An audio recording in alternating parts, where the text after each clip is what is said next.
And then from here, we're going to go into a shoulder release. And so this is a practice that we're going to use with our eyes. And this can be done seated or standing also. But we'll start with rolling the shoulders back and down, and then bringing the arms out in front. So thumbs up towards the sky, shoulders roll back and down, and reaching forward through the fingertips. And we're going to start with just a baseline, kind of a measure to see what our range of motion is through the shoulder. So looking at the right thumb, we're going to follow it with our eyes and just see how far back that shoulder goes, keeping the opposite one straight out in front, and kind of noticing where that is, maybe marking it on the wall behind us. You can come back to the center, and then just kind of relaxing both arms down. I'll do that again, rolling the shoulders back and down, reaching up through the fingertips, reaching out through the fingertips, thumbs up towards the sky. This time we're going to keep our gaze, for now, our head facing forward. We're going to bring that arm behind us, same arm, back behind us, but we're going to turn our eyes the opposite way. So our face is forward as much as possible. Opposite arm is reached back, and our eyes are looking out over the opposite shoulder. So eyes are going one way, head's going the other, arm is going another. You may notice that the eyes want to drift back to center, or the head wants to drift over the shoulder towards the eye direction. So just resisting that urge as much as possible. And it's okay if it moves a little. So we're tricking the brain here a little bit. We're giving it more to do than it usually has to do. And we'll come back to the center here. Blinking the eyes, relaxing the arms down, kind of shake it out a little bit. And one more here. We'll roll the shoulders back and down, reaching the fingertips forward, thumbs up. Let's again take that arm back out behind us. This time we're going to turn the head over the opposite shoulder and the eyes facing the front. So eyes will be looking towards that front thumb. Head is turned over the opposite shoulder, and the arm is reaching back behind us. Sitting up tall, breathing. Again, we may notice some of those relaxation response indicators. So maybe we need to swallow a little bit here, maybe we yawn.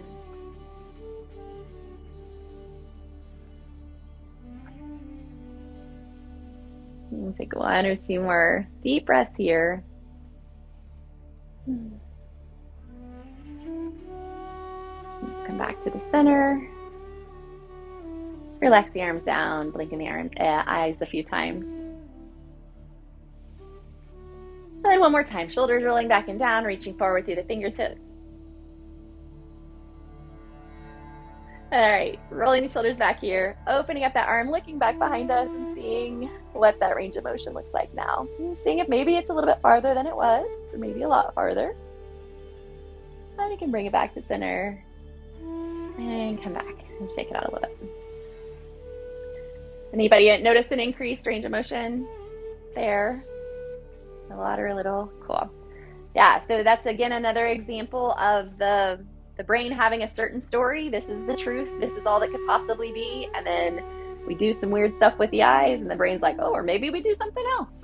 And so it's an example, but also practice to teach the brain there's more than one way to do things. And so hopefully, again, eventually that translates into maybe I don't have to be set on this one outcome. Maybe I could be open to lots of possibilities, therefore relax a little bit and appreciate the unknown and find the peace in not knowing, because I don't have to be in charge, rather than feeling a lack of control because if it doesn't go my way, something went wrong. Logically, we might believe that, but it's hard to feel that in our body. And so if we can get our body to sort of learn that and buy into it with these practices, then it will eventually get there with the thinking too. So let's do the other side. So we're nice and even. We'll roll the shoulders back and down, reaching the fingertips up, thumbs up towards the sky. Again, we're just going to check our baseline here. So bringing that arm back, following the gaze, following the hand with our gaze, marking it on the wall behind us. You can come back to the center and relax it down, shaking things out a little bit. All right, fingers reaching forward, thumbs up towards the sky, shoulders rolling back and down. Let's bring the arm back behind us first. We'll keep the head facing forward, and we'll turn our gaze the opposite direction over the opposite shoulder. Working to keep the head right at the center. Only our eyes looking out over the shoulder. Deep and full breaths here.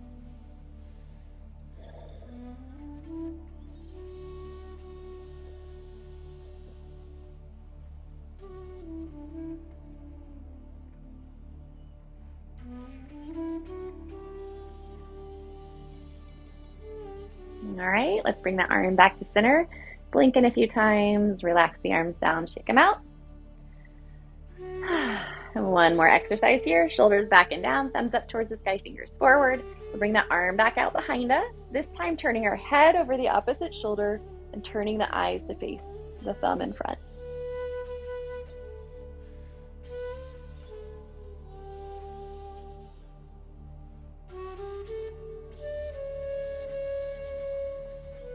And take a few more breaths here.